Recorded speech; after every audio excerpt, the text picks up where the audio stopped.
Bueno, pues muy buenos días a todos y a todas, tanto los presentes en esta sala como las personas que van a seguir a través de streaming la presentación de este libro, el libro El pensamiento vivo de Fernando de los Ríos.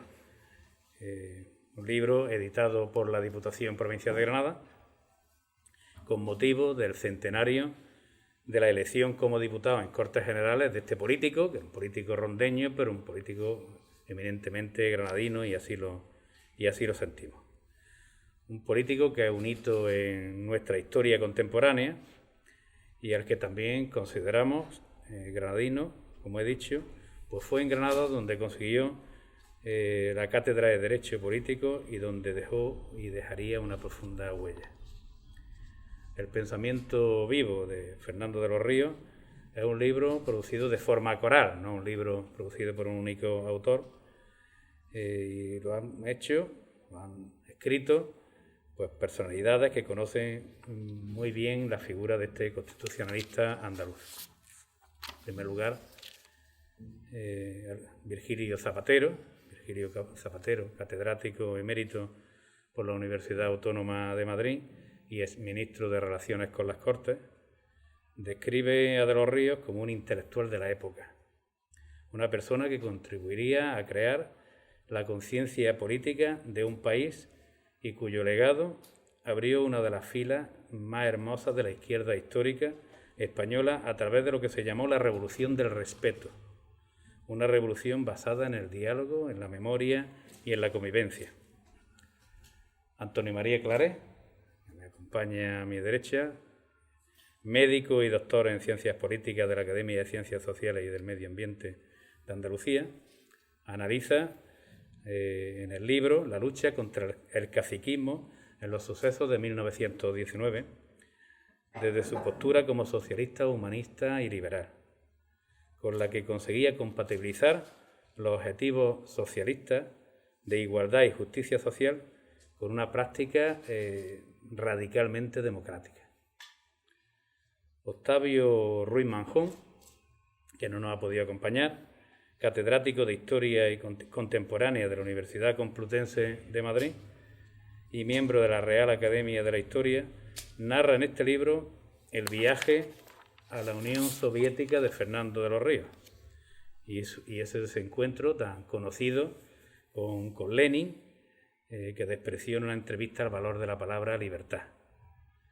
Este punto de partida le permite a Ruiz Manjón dimensionar la faceta moderada de un socialista forjado en la institución libre de enseñanza, cuya templanza, sin embargo, no le impidió sentir un fuerte compromiso con las necesidades del obrero, incluso hasta hacer que Azaña lo considerara un ministro demasiado reformista. Rafael Gil Bracero, que nos acompaña aquí a mi izquierda, profesor titular del Departamento de Historia Contemporánea de la Universidad de Granada, subraya su figura académica y su compromiso por la res pública, tanto como militante socialista, como activista político o como ministro, cuando a través de la política en materia agraria y eclesiástica se enfrentó a las dos bestias negras de la República que acabarían afianzando su alianza en el levantamiento que se dio lugar con el inicio de la Guerra Civil. Gregorio Cámara, catedrático de Derecho Constitucional, que nos acompaña también de la Universidad de Granada, exdirector de la Cátedra Fernando de los Ríos y exdiputado, centra su artículo en el contenido y la repercusión de las intervenciones de Fernando de los Ríos y como ministro de la República en el Parlamento, en las que brillaban con especial fuerza su defensa del laicismo, su condena a la tiranía que el capitalismo ejercía sobre los trabajadores y la necesidad de promover la ciencia y la cultura como claves desde donde impulsar el progreso general de nuestro país. Juan Cano Bueso, catedrático de Derecho Constitucional, aquí presente también, y expresidente del Consejo Consultivo de Andalucía, pone el acento en su labor al frente del Ministerio de Justicia, en el desmantelamiento del Estat catalán declarado por Francesc Macià. Cano resume la impronta de los Ríos como propia de un gran constitucionalista del convulso periodo de entreguerras. Alguien que elevó la libertad creativa de todas las disciplinas artísticas, que propició la aparición de los llamados derechos sociales y que alumbró en suma el derecho constitucional, del que en buena medida seguimos hoy alimentándonos. Este libro, centrado en la figura de quien, en palabras de Francisco Ayala, nuestro paisano Francisco Ayala, podía considerarse un predicador laico antes que un político, ve la luz en un momento propicio por el magisterio de quien entendía la política como una actividad fundamentalmente moral. El legado de Fernando de los Ríos sobrepasa hechos concretos y subraya, antes que nada, que la profesión política que desarrollaba debía ser ejemplar. Por encima de su lucha contra el caciquismo y contra la dictadura de Primo de Rivera, y por encima de su labor mediadora en el conflicto independentista catalán de hace un siglo, el eco de su imagen y de su nombre nos remite a una insistencia. Las condiciones de posibilidad de la verdadera democracia pasan siempre por la necesidad de forjar ciudadanos libres y decentes a través de una educación laica y honesta, cuya instrucción no puede dejar de ser antes que nada un paradigma. Estamos seguros que el pensamiento vivo de Fernando de los Ríos se convertirá en una obra fundamental para comprender la historia de nuestro país y para recordarnos la importancia de la función política como servicio a la comunidad, algo que siempre es necesario, pero mucho más en estos tiempos tan inciertos que vivimos con la pandemia. Muchas gracias y les dejo con sus autores. Tiene la palabra, en primer lugar, Antonio María Clarés, que también ha servido como ha sido el coordinador un poco de esta idea, y te lo quiero agradecer personalmente, Antonio, porque además, como he dicho, este libro para nosotros es importantísimo y es un libro que va a ser muy utilizado para la gente que tenga este tipo de inquietudes. Cuando quieras. Gracias. En primer lugar, permíteme, presidente, que haga una serie de agradecimientos en nombre de todos los autores. Agradecimiento a la Diputación Provincial de Granada, que con esta obra recupera parte de la memoria de don Fernando de los Ríos. Agradecimiento al presidente de la Diputación, a la vicepresidenta y delegada de Cultura, a los técnicos de la Diputación que han trabajado en realizar una obra excelente, perfecta, y desde luego a todos los autores mi agradecimiento personal porque se han prestado al trabajo de una manera voluntaria y sin ninguna retribución por ello. Gracias a todos y os estoy muy reconocido. Cuando hace ya un año y algo tuvimos la idea de celebrar unas jornadas recuperando la memoria de don Fernando de los Ríos con motivo del centenario de su elección como diputado. Don Fernando de los Ríos fue elegido diputado en 1919. Era el primer diputado socialista de Granada, pero también el primer diputado socialista de Andalucía. No podía pasar esa fecha de un hecho tan importante en una persona que había sido en Granada uno de los dirigentes políticos más importantes y probablemente el socialista con más fuste intelectual de los que ha dado esta tierra nuestra andaluza. No podía pasar sin que tuviéramos un recuerdo de homenaje a la figura de don Fernando de los Ríos. Don Fernando de los Ríos ha tenido épocas en las que ha estado tapado, oculto, verdaderamente oculto porque no se quería hablar de él. Toda la dictadura estuvo en una marginación absoluta que hasta su nombre era difícil de pronunciar en la ciudad de Granada. Estaba en una ausencia en la memoria. Empezamos a recuperar su imagen, la Diputación ha contribuido mucho con ello, vinieron las biografías de Virgilio Zapatero, el monumento que se le hizo en la universidad, en el Jardín Botánico, se ha ido recuperando su memoria y siempre la Diputación ha estado ayudando a ello. En este libro se recogen las 6 conferencias que se dieron en esas jornadas. La idea que teníamos era recuperación de la memoria, pero cuando estaba reflexionando sobre la recuperación de la memoria, empezamos a pensar qué vigencia tendría don Fernando de los Ríos, qué falta nos haría su magisterio, el magisterio de don Fernando de los Ríos, en un momento como este, donde es tan compleja la vida política nacional. Y a partir de ahí, cada uno desde su perspectiva lo enfocó. Virgilio Zapatero, que me pide que lo disculpe, que no haya podido venir, le hubiera gustado mucho, pero que desdichadamente la época en la que vivimos le impide viajar, empezó a darnos algunas de las claves de cuál era el pensamiento de don Fernando de los Ríos, que era actual, que servía para este momento. Y habló de 4 o 5 elementos que son imprescindibles en la idea de don Fernando de los Ríos apropiados al mundo de hoy.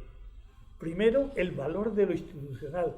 Frente a todos aquellos que quieren hacer la revolución en la calle, don Fernando de los Ríos hablaba de que lo que hay que hacer es llevar la política a las instituciones, al Parlamento, a los gobiernos. ¿Qué de este momento es eso? En segundo punto, hablaba del valor de la libertad. Y la libertad es un elemento esencial. Él hacía una relación de la libertad con la ley. La ley era, el cumplimiento de la ley era la libertad. Y ahí sale y viene muy a cuento, como ha dicho el presidente, aquel viaje a la Unión Soviética, a Rusia de entonces, en el de los soviets, en la que en la reunión con Lenin le pregunta: pero ¿y todo esto que están ustedes haciendo, dónde deja la libertad? Y Lenin le contesta: ¿la libertad? ¿La libertad para qué? Don Fernando de los Ríos volvió completamente asustado y convencido cada vez más de la necesidad de la libertad para poder ser libres. En tercer lugar, el valor del imperio de la ley. El imperio de la ley como la subordinación de todos los ciudadanos a los dictados de la ley. ¿Se pueden hacer cosas? Sí. Esto es muy importante en este momento, aunque han hablado muchos de los cambios de la Constitución o no. ¿La Constitución podría cambiarse? Sí, pero respetando la Constitución. Todas las leyes deben ser respetadas y la Constitución es la primera. Y solo desde el respeto a la Constitución se puede cambiar. Ahora que algunos quieren traducir eso en salidas de algunos territorios de la nación, Fernando diría que hay que sujetarse al imperio de la ley. En cuarto lugar, hablaba del amor a España. El amor a España. Y lo hablaba antes y después en el exilio. Llegaba a decir algo así como: esa tierra sagrada que nos vio nacer, refiriéndose a España. Jamás habló del Estado español ni de fórmulas absurdas. Él hablaba de España, de nuestra tierra, y ese amor lo llevaba muy acendrado. Y por último hablaba de la revolución del respeto. En esta época en la que la confrontación política es agresiva, permanente, ¿qué falta nos haría esa revolución del respeto que pedía don Fernando de los Ríos? Respeto al otro, respeto al diálogo, respeto a las ideas. Esos son los elementos vivos de don Fernando de los Ríos que podemos aplicar a la política de hoy. ¿Y por qué don Fernando, un hombre que era de la cátedra, un estudioso, un intelectual que se había formado en Alemania, decide entrar en política?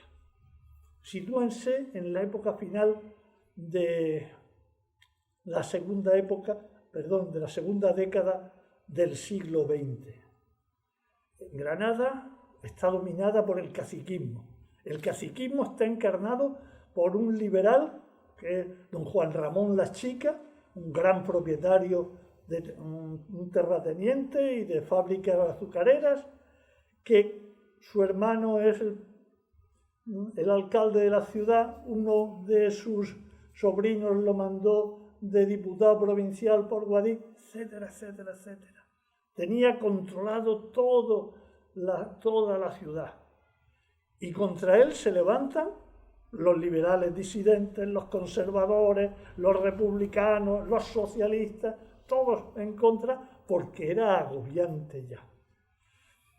Forman una coalición que se llama Solidaridad Granadina. Y le piden a don Fernando que la encabece. La encabeza y pierden en el año 18. Pero nuevamente hay elecciones en el año 19. Y en el año 19, don Fernando, esta vez ya sin Solidaridad Granadina, pero con el apoyo de republicanos y socialistas, consigue el escaño como el diputado más votado en Granada. ¿Qué pasó en esos días para que don Fernando viniera arriba? Pues que había habido en Granada, con el caciquismo imperante, una gran catástrofe. En febrero del año 19, las manifestaciones anticaciquiles hacen que una comisión de granadinos de todos los partidos vaya a Madrid a pedir que cambien al alcalde y que los impuestos de consumo se hagan como en todo el resto de España, que no se arrienden para que alguien se lleve algún dinero. Y ese mismo día 10 empiezan a haber manifestaciones por las calles de Granada. El día 11 los albañiles convocan huelga. Los estudiantes de Granada se manifiestan frente a la casa del alcalde y la apedrean, el hermano de Las Chicas, y la apedrean. Se concentran en la plaza de la universidad. La policía municipal desbordada pide que disuelvan a los estudiantes. Viene un cuerpo de la Guardia Civil y empieza a disolver a los manifestantes a disparando. La plaza de la universidad es una verdadera batalla. Mueren 3 personas, un estudiante de medicina, un obrero de la estación y una señora que estaba tranquilamente en su casa y que entra la bala por la ventana.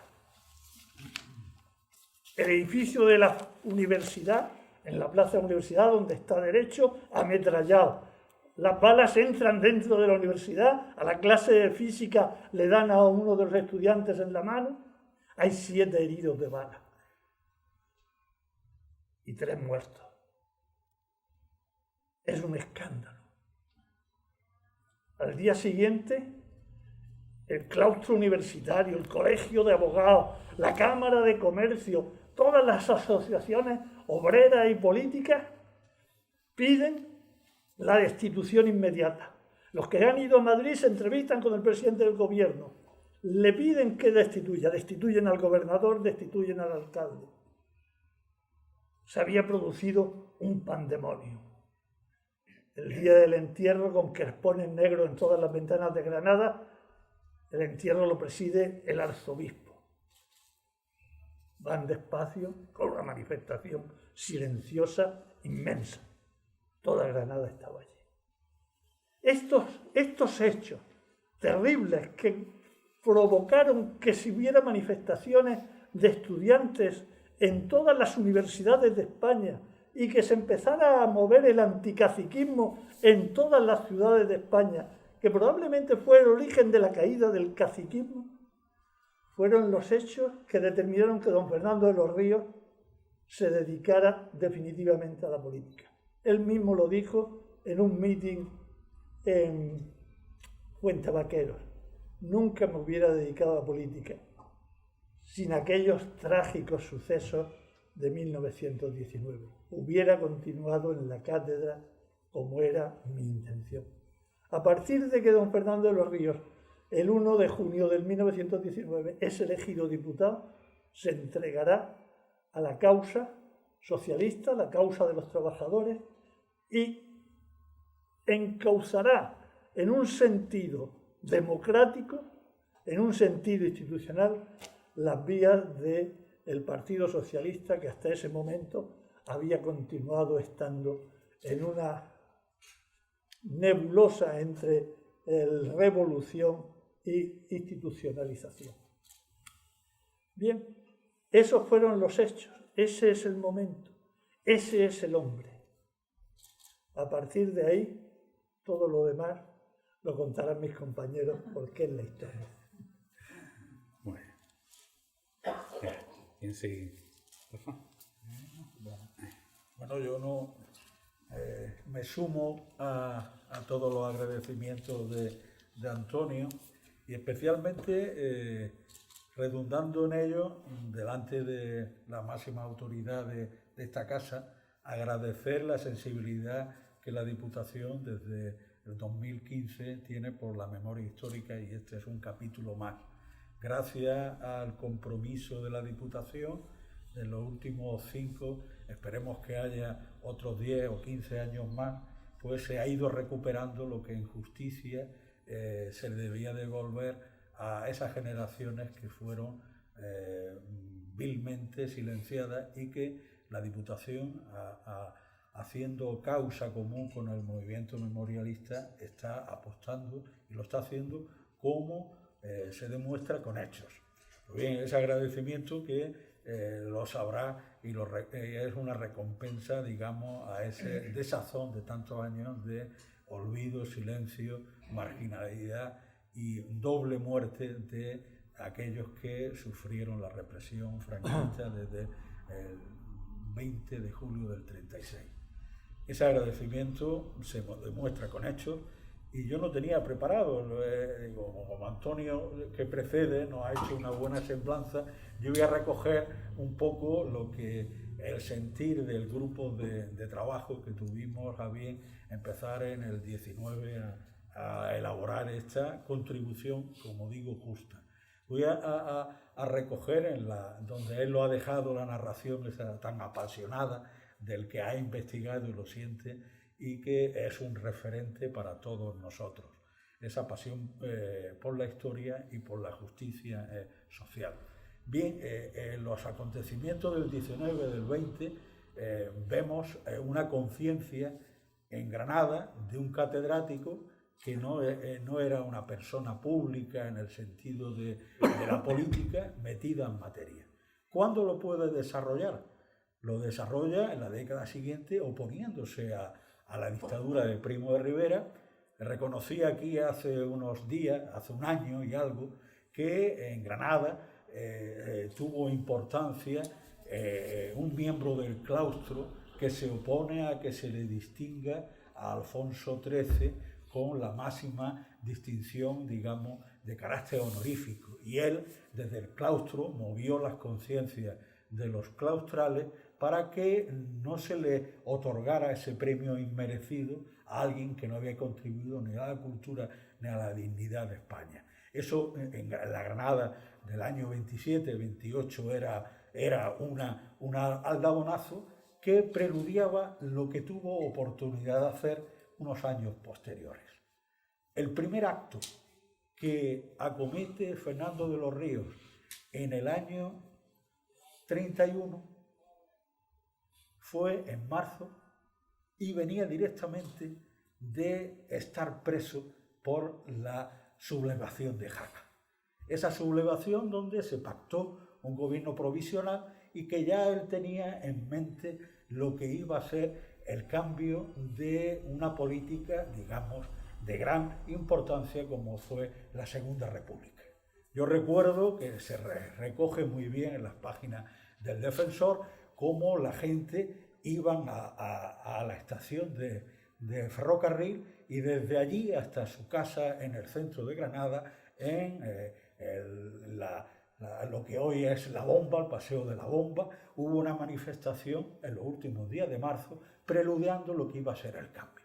El cambio se produce en unas fechas después y vino a apostar por una política de cambio que yo quiero hacerlo referencia en algunas de las claves de Fernando de los Ríos en la política granadina y en la política de España. El cambio vino por los municipios, una reforma municipal.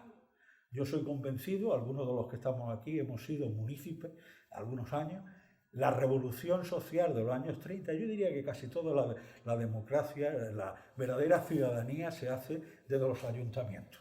Los ayuntamientos, la apuesta que hace Fernando de los Ríos para colaborar al cambio de la República, traída en las elecciones de 1931, fue el preludio de una concepción mucho más amplia de lo que él tenía en la cabeza.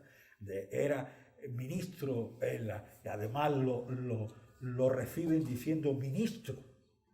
En marzo ya hablaban de ministros los granadinos y granadinas, que fueron muchos estudiantes, muchos obreros, a recoger, digamos, darle la bienvenida. Pues esa bienvenida se proyecta en la política municipal como verdadera ciudadanía que tiene una república social de trabajadores. Yo recuerdo las palabras, aquí también recordaba hace unos días, las palabras de mi abuela, que me decía: no conocemos otra cosa de la República nada más que a don Fernando. Y ese apoyo de don Fernando a las clases populares, fijaros lo que hoy nos supone a nosotros, digamos, la gran mayoría del profesorado, estamos aparentemente, yo me incluyo como en un debe, ciertamente alejado de la mayoría de los problemas. Digo, me entendemos, quiero expresarlo con toda la carga simbólica. Todo el pueblo de Granada conoce y tiene hoy, yo puedo decir, una encuesta no científica, pero recogiendo los relatos de las personas mayores, que de la República se acuerdan nada más que de Fernando de los Ríos. Es decir, Fernando de los Ríos englobaba incluso no solamente las clases obreras, sino las clases intelectuales, que es lo que representaba, clases medias, intelectuales, comerciales y de servicios, como un Fernando de los Ríos con un potencial de cambio. Representa esto: municipio, educación, justicia, es decir, el cambio en los municipios, el apoyo que significan los municipios, las leyes sociales en los municipios. Por eso él tenía perfectamente urdida, digamos, una red clientelar de los alcaldes y concejales que para ellos eran el artífice del cambio, lo que estaba ocurriendo. Todos los alcaldes, todos los concejales veneran, digamos, en ese sentido, a ese santo laico que es un apoyo cuando tienen un problema con los caciques del momento, cuando no quieren adoptar las medidas de cambio social, laborales, las bases de trabajo, cuando son remisos a la reforma agraria. El primer ministro, siendo de Justicia, ya está hablando desde el año 31 del cambio en el campo. ¿Eso qué hace? Que la gente, la mayoría de la población, sea una persona muy querida y enfáticamente lo recuerdan como lo veneran. Eso y el apoyo que hace a una educación laica, universal, de carácter, digamos, de verdadera ciudadanía. El esfuerzo que hoy sabemos no se ha hecho en Europa. En su época él se enorgullece, dice: aquí vienen profesores de las universidades de Alemania, de Suiza, a alabar el esfuerzo que está haciendo la República en estos años, en los primeros años del primer bienio. ¿Eso qué significa? Si tú tienes como valor la República basado en las medidas sociales desde abajo, si está moviendo los resortes que hacían de España un país de mayoría importante de analfabetos, que no tenían posibilidad de llegar a la cultura, estás poniendo las bases de los enemigos de ese proyecto. Yo recuerdo que aquí también decía hace unos días que España o Granada necesita hacer un análisis de lo que eran las redes clientelares de la Granada de la República. Las redes clientelares de aquella época, podíamos utilizando el resorte o la comparación de los recursos técnicos que hoy tenemos, son las redes sociales que conocemos, Facebook, Telegram. Había una red de información que muchas veces tenían la deformación de esas redes que hoy vemos que son más insultos que información, y que ahora no abordamos o no debemos de abordar por otras razones, que son las caricaturas que se hacían desde la prensa diaria a lo que supone el miedo, el demonio que representa Fernando de los Ríos. Si ese proyecto ilusionante fue cegado, es porque hubo una maduración de redes clientelares contra ese proyecto reformista, nada revolucionario, pero que atacaba los pilares fundamentales de la propiedad y la estructura social dominante y la educación, básicamente, educación, universidad, escuelas. Si uno hace repaso, que yo he hecho el repaso y no sé si algún día lograré hacer otro tipo de análisis de todas las caricaturas que son verdaderas, son tweets que hoy aparecen y que entendía todo el mundo. Esas caricaturas eran, viene Fernando de los Ríos, tormentas. Cuando perdieron la elección del 33, llorando porque se había perdido. Cuando muere, fallece o se dejó morir a Carreño en la comisaría después de darle palizas, seguramente, o maltrato después de la huelga de octubre del 34, aparece como llorando la gente diciendo, pobrecito, ya se te ha acabado el chollo. O cuando uno hace la lectura de un tiempo amplio de lo que significan las elecciones y lo que significa Fernando de los Ríos, estamos viendo la respuesta de por qué Granada, y con eso voy a concluir, Granada necesitaba eliminar una parte de Granada, voy a matizar en justicia, necesitaba eliminar de la vida pública a personas como Fernando de los Ríos que lo comprendían, lo seguían, la clase obrera, la clase media intelectual y sobre todo los que tenían un proyecto de Granada para que se dinamizara. Con eso se entiende que él, si hubiera estado en Granada en el 36, hubiese sido uno de los primeros en ejecutar. Es más, hasta el año 40-43 se estaba hablando de que hay todavía muchos que la justicia no ha sido tan fuerte como debe ser, porque todavía hay una semilla del socialismo que no hemos terminado de eliminar. Si 100 años después somos capaces de reflexionar de cuáles son los proyectos de movilización social y cuáles son los resortes, cuáles son las resistencias de esa movilización, entenderemos muy bien que España, en cierta manera, todavía no hemos hecho justicia a muchos hombres como Fernando de los Ríos y otros que murieron en el silencio, en el olvido, en la pérdida de identidad, y que yo espero que la Diputación en los próximos años elaborará proyectos para que las historias de los otros Fernando de los Ríos. Yo recuerdo a alguien que me decía que una de las penas de la familia de los Ríos es que por su nombre, por haber sido suyo, perdieron la vida o perdieron la libertad, y porque eran amigos de Fernando de los Ríos.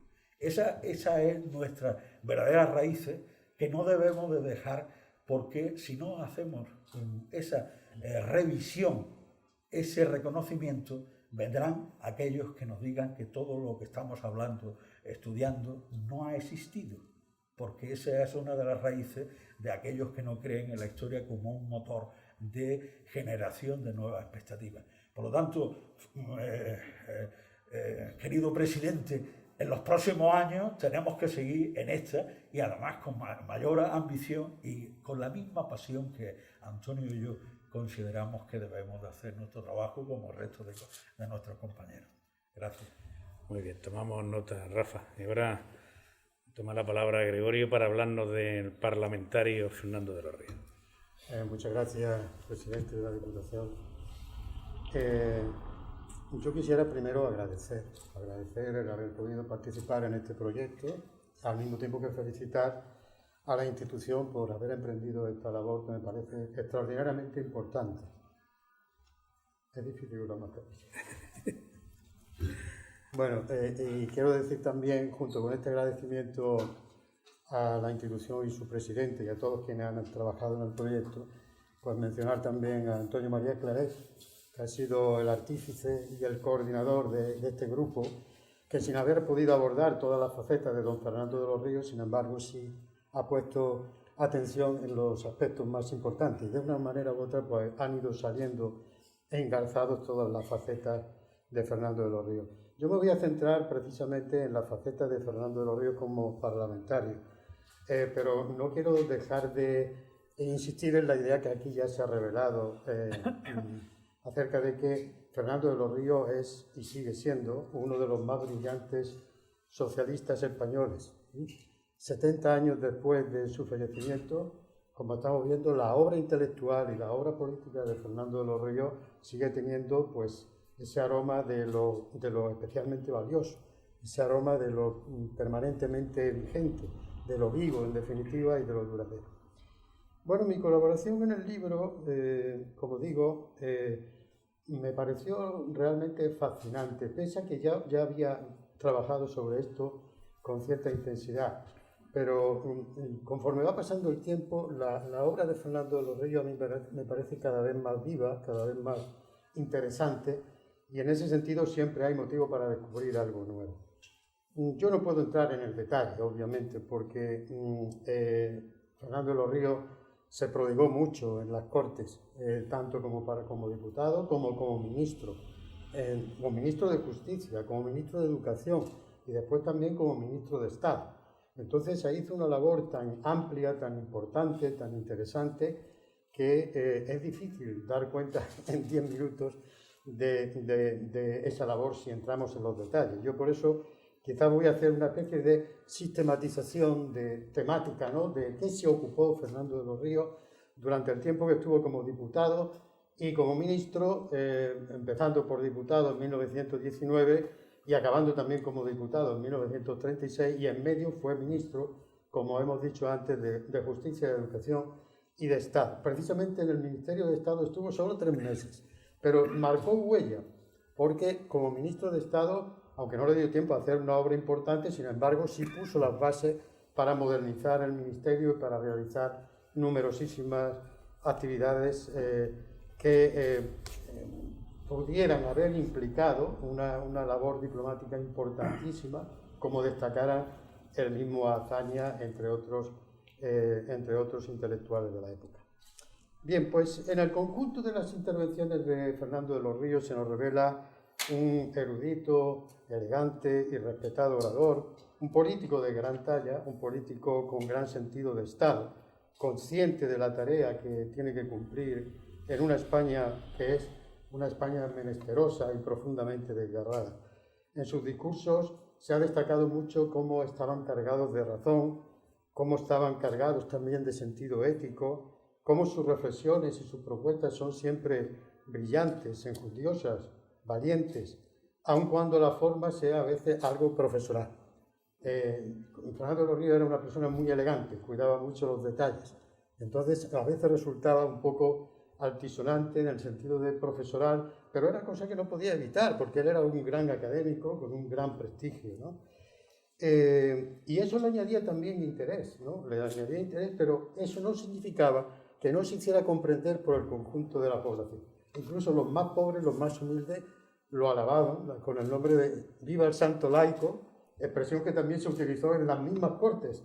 Tras una intervención brillantísima de Fernando de los Ríos, se oía por los pasillos «Viva el santo laico», igual que se oía en las manifestaciones o en los encuentros que tenía aquí en Granada cuando iba a los pueblos, por ejemplo, ¿no?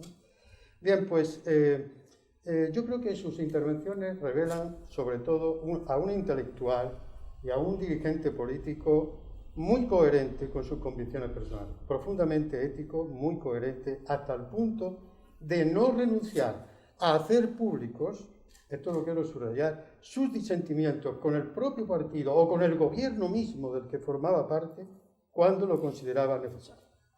Creo que la gran política o la pequeña política no le distraían de sus objetivos, como por desgracia suele ocurrir con bastante frecuencia, sobre todo en la actualidad, porque él sabía que su objetivo era contribuir a traer a España la libertad y la justicia social como base para el desarrollo colectivo y para el desarrollo personal de cada uno de los ciudadanos. Y esta orientación pues, fue la que le hizo ser responsablemente heterodoxo, porque a veces parece que Fernando de los Ríos era una persona tranquila, acomodada a lo existente, a la realidad, a la legalidad. Ciertamente era así, pero lo era desde una perspectiva profundamente crítica y, cuando era necesario, heterodoxa, oponiéndose a cuestiones que no le parecían, digamos, suficientemente fundamentadas, y eso le llevó a luchar contra corriente en numerosas ocasiones, insisto, contra el propio, en relación con las actuaciones del propio gobierno e incluso del partido. Pues, haciendo una valoración resumida de sus discursos y sus actuaciones, quiero señalar una serie de temas. Algunos ya han salido aquí, obviamente, pero conviene recordarlos. Él, efectivamente, como decía Antonio, se dedicó mucho a luchar contra el caciquismo y lo utilizó no solo como un fenómeno en sí mismo condenable, detestable, sino también como la gran metáfora y el símbolo del profundo atraso en el que vivía España, tanto desde el punto de vista político como social, como económico, etc. Es decir, esa penuria, esa opresión que marcaba la vida política de la época, Fernando de los Ríos la combatió precisamente combatiendo con muchísima fuerza el caciquismo. En segundo lugar, combatió, y se refirió mucho en sus discursos parlamentarios, el capitalismo descarnado, y la permanente defensa de los jornaleros y de los obreros era una cuestión permanente en él. Y en este marco también se ocupa de la cuestión que también ha salido ahora, de la actitud que él tenía que mantener en relación con la reforma o revolución. Aquí se ha dicho que, y siempre se suele decir, y se tiene esa imagen general de Fernando de los Ríos, que Fernando de los Ríos era propiamente más bien un reformista. Y eso no se puede negar, porque él creía que de las reformas continuas se podía hacer un gran ejercicio de un poder transformador, que podría llegar a ser revolucionario, precisamente por la continuidad y la regularidad de la realización de esa reforma. A él le interesaba vencer por convencimiento, no de otra manera. Pero también, ojo, esto también está muy, muy presente en sus discursos parlamentarios, y no solo en los discursos parlamentarios, sino en su obra como intelectual. También justificaba la transformación violenta por medio de la revolución cuando, decía, la obstinación de las fuerzas liberal capitalistas se opusieran a reformas que son necesarias, que son justas y que son sensatas. Es decir, él no renunciaba a hacer la revolución si era necesario, pero consideraba que era lo más adecuado, lo más oportuno y lo más productivo también hacer continuas y profundas reformas, y por lo tanto él era un convencido del respeto a esa legalidad y al mismo tiempo de la realización continua de reformas. En tercer lugar, en los discursos de parlamentarios se advierte una defensa permanente de los contenidos del Estado social como propuesta, como realidad constitucional, que entonces resultaba ciertamente novedosa, porque estábamos en los comienzos de las propuestas sobre el Estado social que iniciara Hermann Heller, por ejemplo, y que Fernando de los Ríos inmediatamente asumió y la incorporó a España precisamente en el periodo de entreguerras. Y esta es una propuesta que tenía un gran potencial, porque no solo era superadora de antagonismos ideológicos, como él destacaba, sino también conceptuales, políticos, sociales y económicos. Y en esa medida, siempre que tenía ocasión en las cámaras, en las Cortes, pues allí defendía las posiciones del modelo social.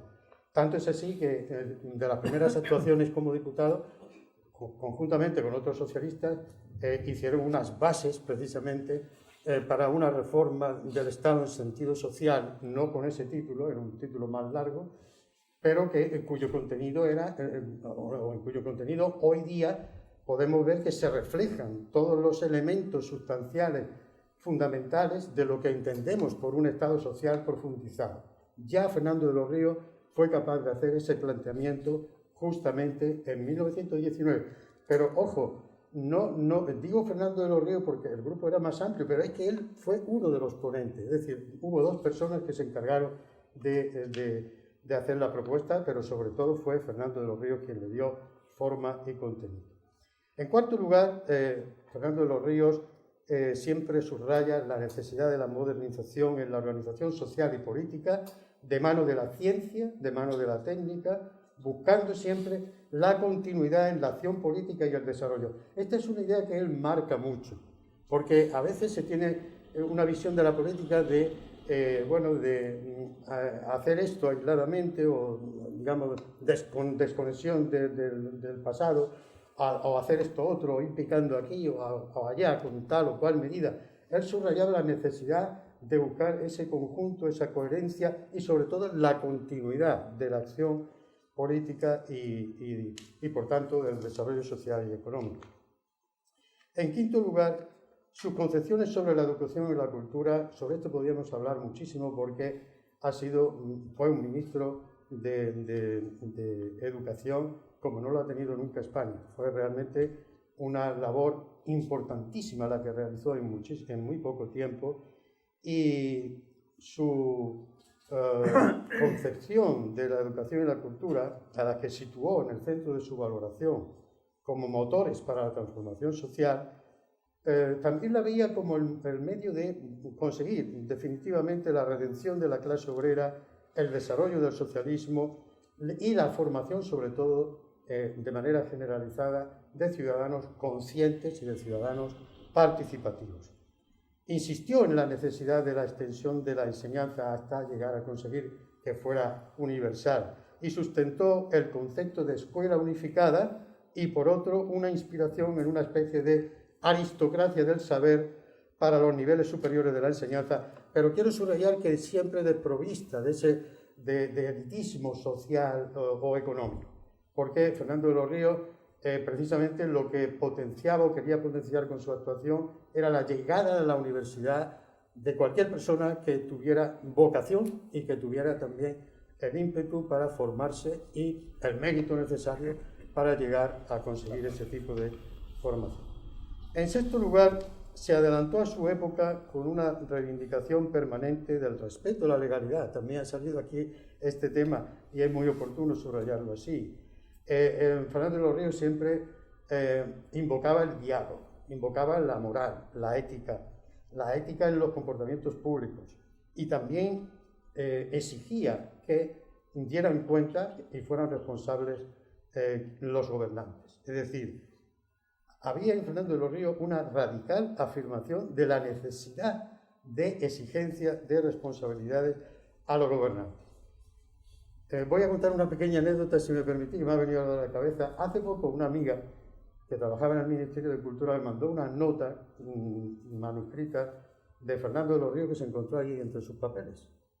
Y esa nota lo que hacía era recoger todos los gastos de manera puntillosa que Fernando de los Ríos había hecho en relación con las campañas electorales. Y aparecía hasta el último céntimo, dando cuenta, esto revela la personalidad de Fernando de los Ríos. Él exigía responsabilidad a los gobernantes, pero era el primero que se lo aplicaba para dar cuenta de todo, incluso hasta ese detalle tan específico al que me acabo de referir. Finalmente, entre otros temas, la gran cuestión del laicismo, no lo olvidemos, y el repudio del anticlericalismo como medio de superar tradicionales antagonismos históricos, hispánicos, y conseguir el respeto de la libertad de conciencia. Siempre reclamó los derechos y libertades para todos y se manifestó abierto, tolerante, cuando el país se enfrentaba acerbamente por la cuestión religiosa. Pero nunca fue anticlerical, sino muy sensible a la íntima emoción religiosa, y precisamente por eso era estrictamente laico, por respeto radical a la libertad de conciencia de cada persona.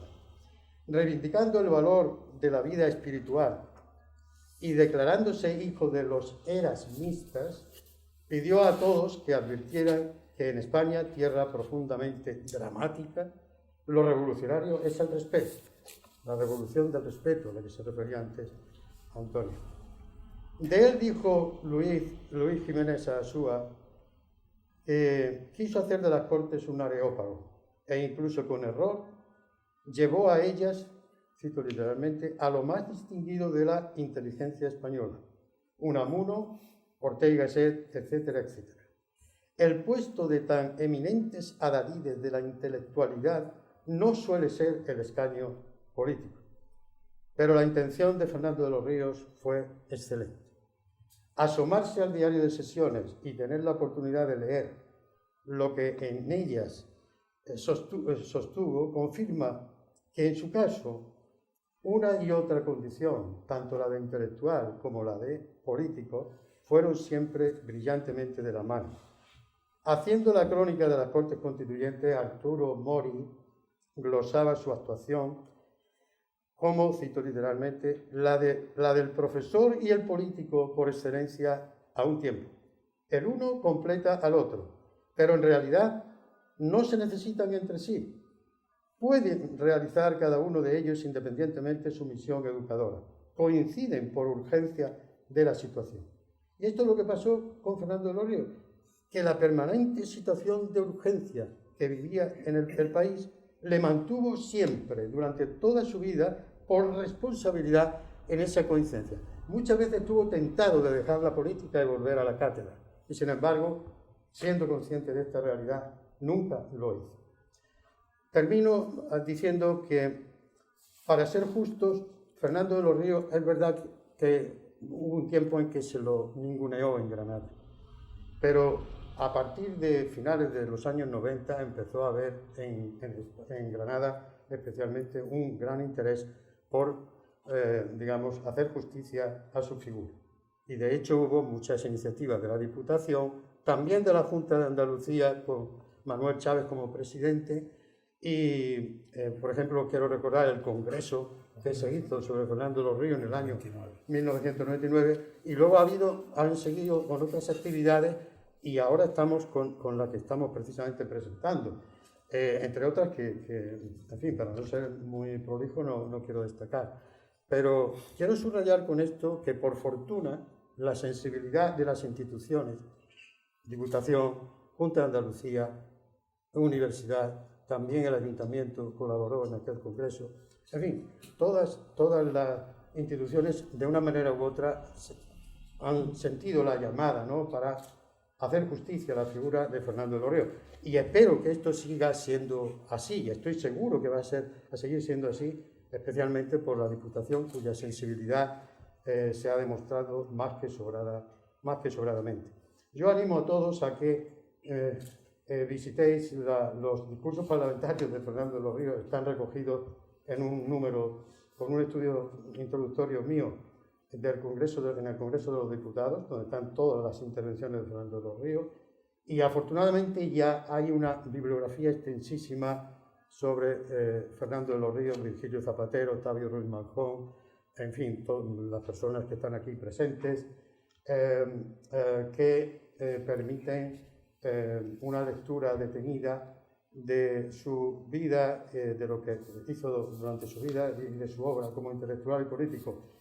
Pero es curioso, yo que he tenido la oportunidad de leerme las obras completas de Fernando de los Ríos en la edición de Teresa Rodríguez de Lecea, pues que además fue inspirado también la publicación por Virgilio Zapatero, pues resulta que siempre estoy descubriendo cosas nuevas. Realmente me admira, ¿no?, ver la complejidad tan enorme de esta figura, tanto en el terreno de la academia como en el terreno de la política, en definitiva como en el terreno de todas las cuestiones intelectuales de las que se ocupa.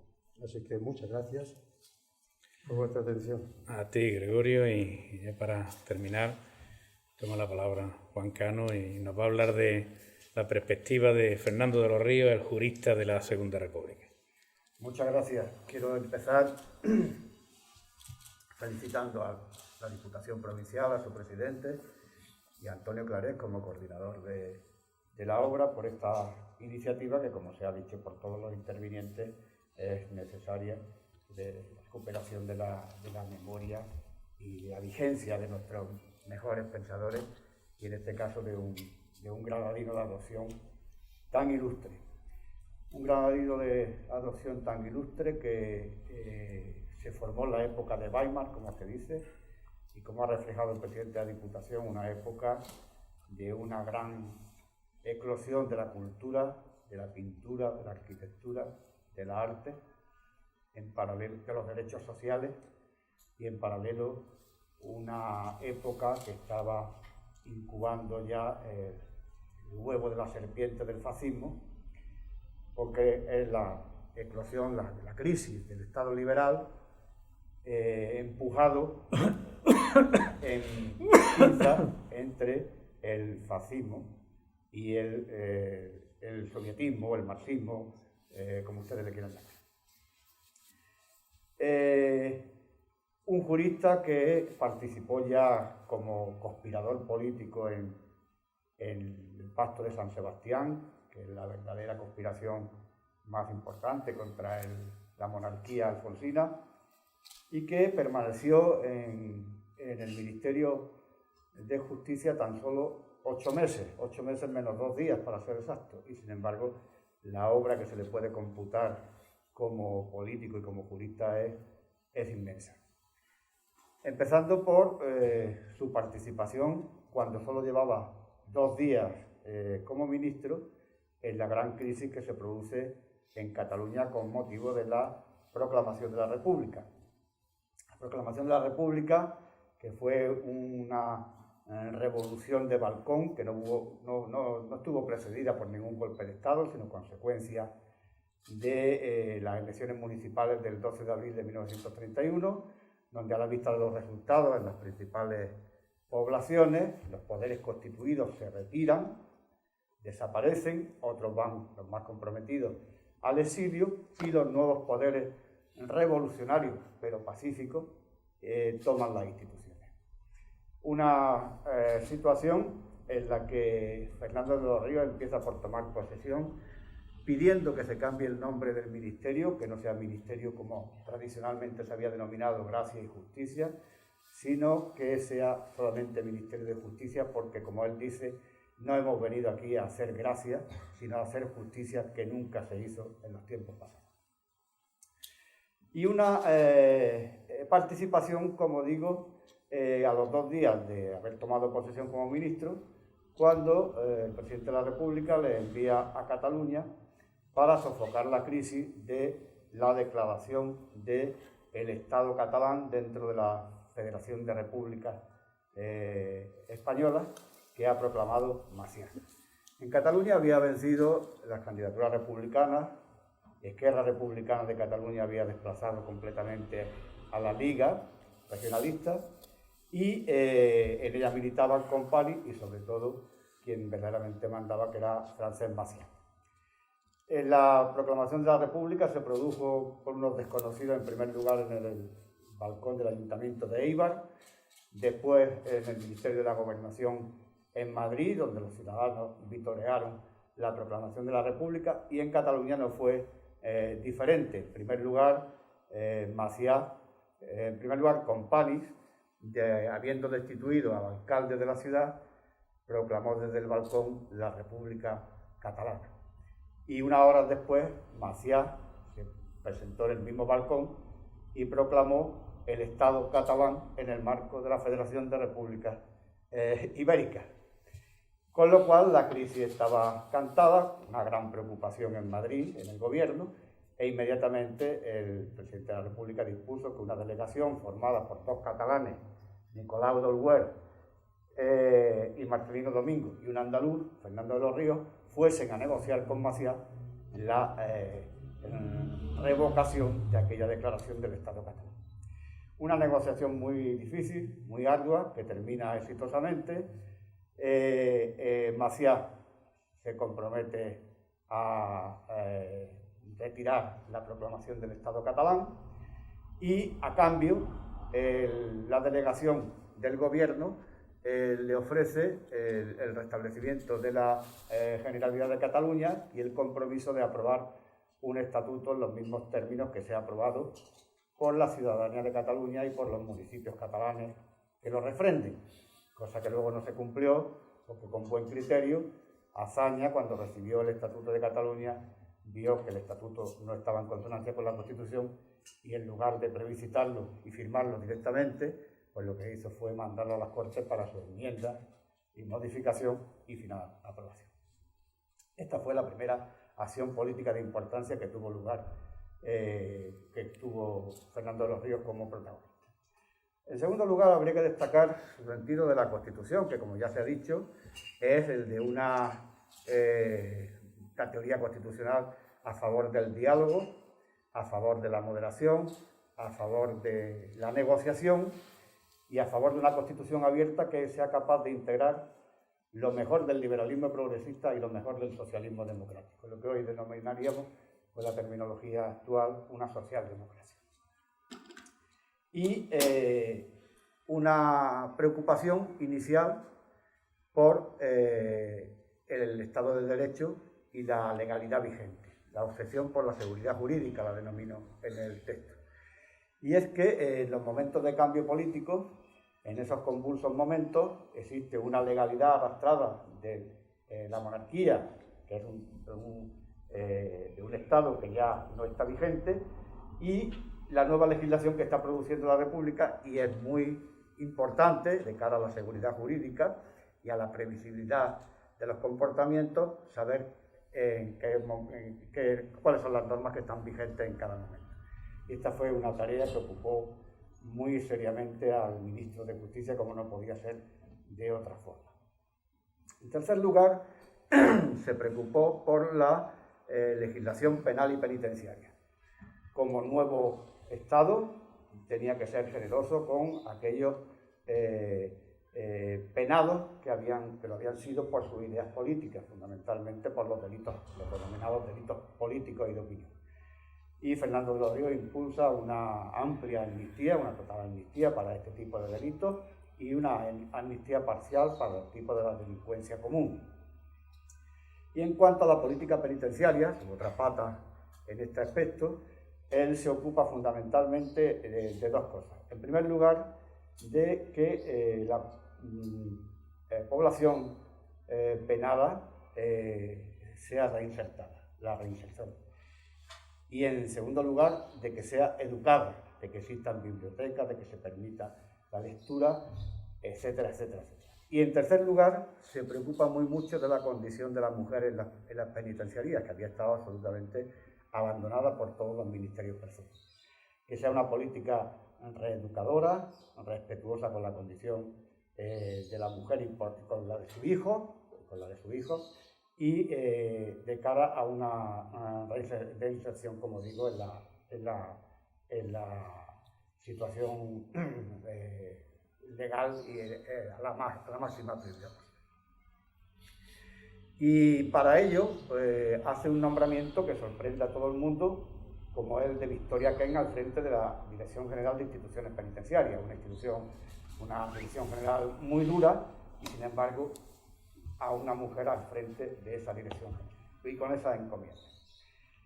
Ello me da pie a decir inmediatamente que una de las obsesiones de Fernando de los Ríos fue su preocupación por la igualdad, y en particular la igualdad de género, lo que llamaríamos las políticas de promoción de la mujer. Y para esto se valió no solo de una serie de nombramientos, sino también de su preocupación por darle la adecuada promoción a sus carreras personales y profesionales. Y ello lo hizo en un doble sentido. En primer lugar, levantó la veda que existía para que el acceso de la mujer a los más altos cuerpos de la administración, notarías, registros, etcétera, etcétera. Y en segundo lugar, previendo que los jurados serían mixtos, compuestos por 3 hombres y 3 mujeres, en todos aquellos tipos delictivos, para juzgar a todos aquellos tipos delictivos en los cuales estuviese en cuestión los delitos de la libertad sexual o los delitos conexos, como el abandono de familia, etcétera, etcétera. En tercer lugar, en cuarto lugar, Fernando de los Ríos realizó una tarea oscura pero muy importante en materia de la recuperación de las competencias de un Estado famélico y débil que había sido el Estado que había heredado la República de la monarquía alfonsina. Y de esta manera recupera, por ejemplo, todas las competencias que tienen lugar sobre el divorcio, sobre la nulidad matrimonial, sobre el matrimonio, que la monarquía había abandonado en manos de la Iglesia. Fernando de los Ríos dice que los efectos jurídicos y sociales de este tipo de relaciones no permiten que un Estado se pueda desentender de ella y, por tanto, serán en lo sucesivo los jueces y no los sacerdotes quienes les den marchamo de legalidad y los efectos jurídicos correspondientes al matrimonio, al divorcio y a la nulidad matrimonial. Y lo mismo hace en materia de recuperación del patrimonio de la corona, del patrimonio del Estado, que la corona había abandonado en manos privadas para su explotación. Y lo mismo hace en lo que concierne a la reorganización del derecho del registro civil, para que no existan en la República privilegios a la hora de inscribir a las personas nacidas. Y, por supuesto, todo ello pasa por la abolición de los títulos nobiliarios. ¿Acaso su gran tarea no podía ser otra que la propia del Ministerio de Justicia cuando reorganiza el sistema judicial? Y para ello, en primer lugar, su preocupación inicial, la formación de los jueces. Él constata que la judicatura que hereda de la monarquía es una judicatura obsoleta, que vive al margen de los problemas de una sociedad moderna y que está anclada en estereotipos que repiten, reiteran comportamientos, sentencias, resoluciones de siglos y siglos donde no había habido innovación alguna. Y para ello dispone que en todos los juzgados exista una biblioteca, por un lado, para la formación de los jueces, y en segundo lugar, propicia una serie de becas para la salida al extranjero de los jueces para que se puedan estudiar los fenómenos modernos que se están produciendo en la sociedad y las nuevas formas delictivas que una sociedad moderna alumbra. Pero donde más se nota su mano es la reorganización del Tribunal Supremo. Aunque él no es partidario, esto lo podría contar luego, pero lo voy a contar ahora, aunque él no es partidario de las propuestas que le llegan desde la derecha, de la autonomía de la organización judicial, del autogobierno de los jueces, como se dice en nuestra Constitución, es sin embargo partidario del respeto a la independencia judicial y como tal llega a una situación de síntesis para modificar el Tribunal Supremo. De una parte, refresca la magistratura, esa es la palabra que utiliza el decreto, refresca la magistratura permitiendo que abogados importantes con muy gran formación y profesores de universidad en materia jurídica puedan acceder al Tribunal Supremo a propuesta de la sala de gobierno del mismo Tribunal Supremo y nombrados por el ministro. Y en segundo lugar, permite, en aras de ese respeto a la independencia judicial, que siga funcionando una suerte de cooptación por parte de los propios magistrados del Tribunal Supremo, de entre aquellos que sean al menos magistrados de audiencias territoriales, previa elaboración de los correspondientes estudios y propuestas por parte de la Sala de Gobierno del Tribunal Supremo. Si esta es la tarea principal que lleva a cabo en el Tribunal Supremo, en el ámbito de la justicia municipal no es menos importante, porque, por abreviar, para los municipios de menos de 12.000 habitantes, propone y legisla, en consecuencia, la elección por la población de los jueces. ¿Para qué? Para, según dice el decreto, para que en adelante la voluntad de la sentencia de los jueces no sea la de los caciques, sino la de la voluntad popular. Y con ello entro ya directamente en la última parte de lo que quería ser mi intervención, que es la participación de Fernando de los Ríos en la elaboración de la Constitución de 1931. En cuanto a las cuestiones previas o preparatorias, sabiendo que un buen número de problemas se iba a sustanciar en esa Constitución, en primer lugar lo que hace es aprobar una nueva ley electoral. Aprobar una nueva ley electoral que tiene las novedades siguientes. En primer lugar, los electores pasan de ser los mayores de 25 años a los mayores de 23. En segundo lugar, se declara elegible a las mujeres y a los sacerdotes. En tercer lugar, se cambia la fórmula y el modelo electoral De manera que ahora es un sistema relativamente proporcional, por lista, de sistema limitado, parecido al del Senado para entendernos, donde los diputados habrán de rebasar la barrera del 20% para ser elegidos en su circunscripción, en un sistema de listas. Efectuada esta ley electoral, preparado de esta manera los juzgados y las juntas electorales, modificados y refrescados los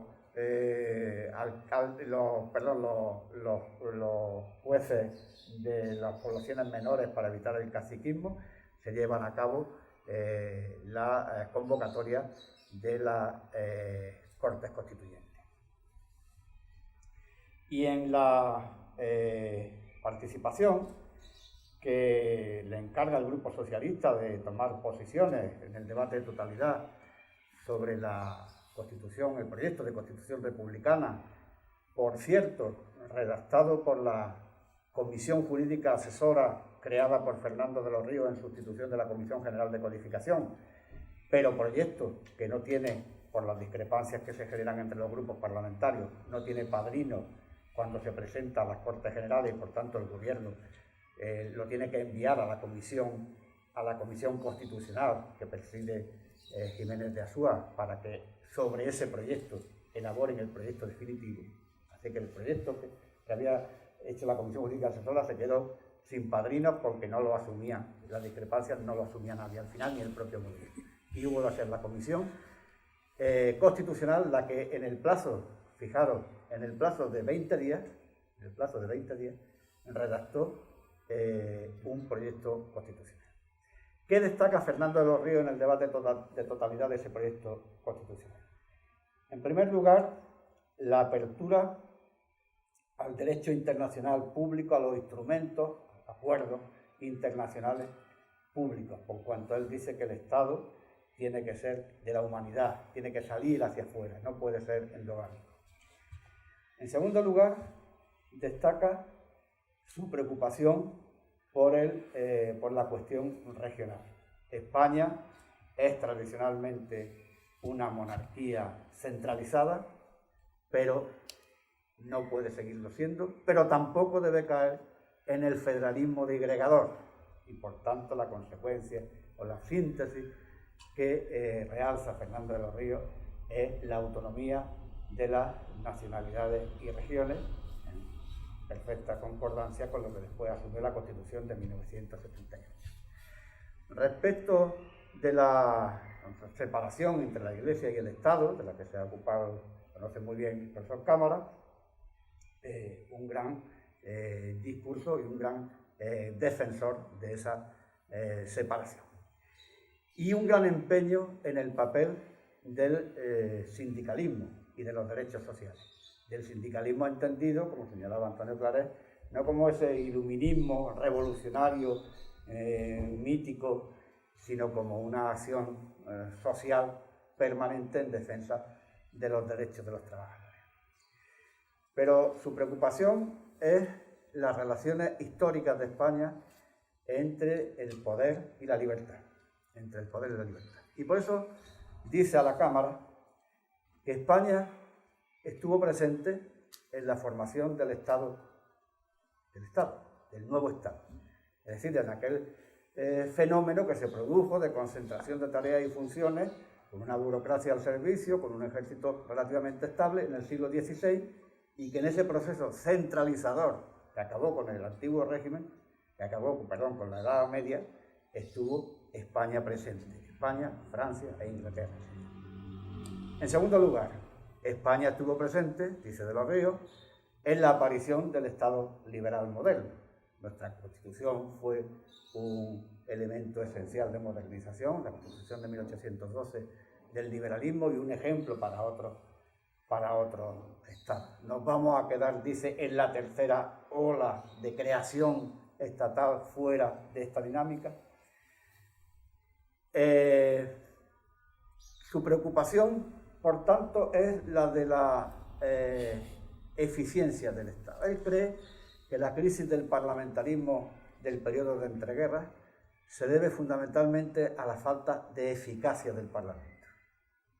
Está perfectamente explicado la representación política, el debate parlamentario, pero los discursos parlamentarios en sí mismos no son suficientes. Tiene que haber una eficacia del Parlamento que se plasme en resoluciones viables, en resoluciones concretas que puedan instrumentarse desde el punto de vista del gobierno.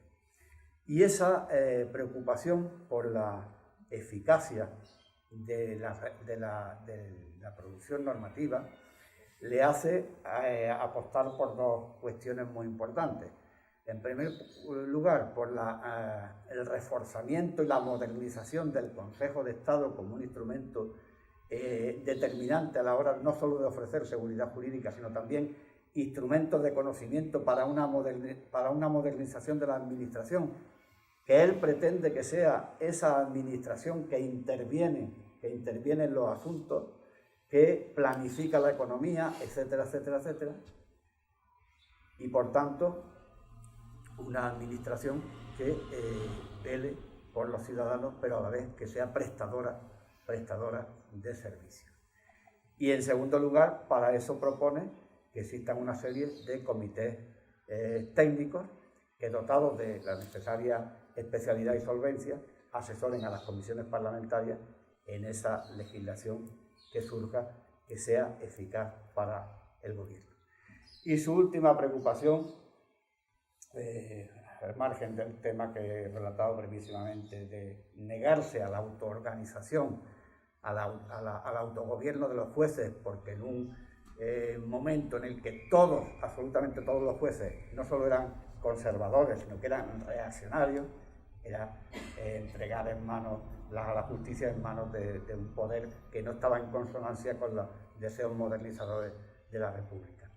Su última intervención estuvo en la composición del Tribunal de Garantías Constitucionales, donde no solo defendió la necesidad de la existencia de esa institución, sino que todas las comunidades autónomas, incluso aquellas que no tuviesen estatuto, todas las regiones, por mejor decir, estuviesen representadas, donde no estuviesen los tribunales de justicia, miembros de los tribunales de justicia no estuviesen jueces, sino que estuviesen diputados, estuviesen profesores y estuviesen abogados, todos ellos debidamente seleccionados y debidamente acreditados.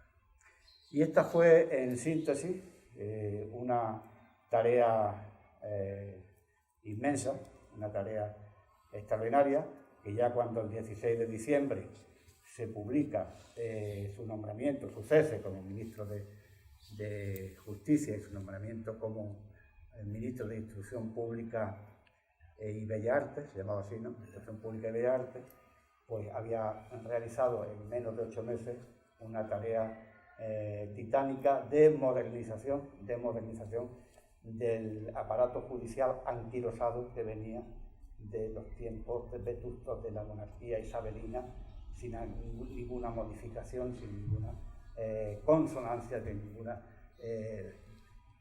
con la realidad que en cada momento se estaba sucediendo vertiginosamente.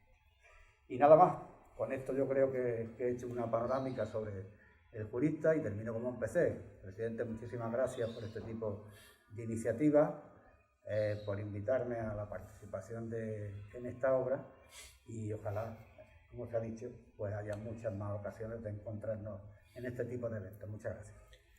Muy bien, pues gracias a vosotros y gracias a Virgilio y a Octavio que no nos han podido acompañar hoy y por supuesto que sí, que seguiremos de la mano de mi compañera del Gobierno de la Diputación, Fátima Gómez, como vicepresidente responsable de Cultura y de Memoria Histórica y Democrática, profundizando en nuestra historia y profundizando en personalidades como la que hoy nos ha ocupado Fernando de los Ríos y ese pensamiento vivo. Y escuchando en esta presentación del libro es cuando uno se da cuenta del pensamiento vivísimo de Fernando de los Ríos. Muchas gracias y hasta siempre.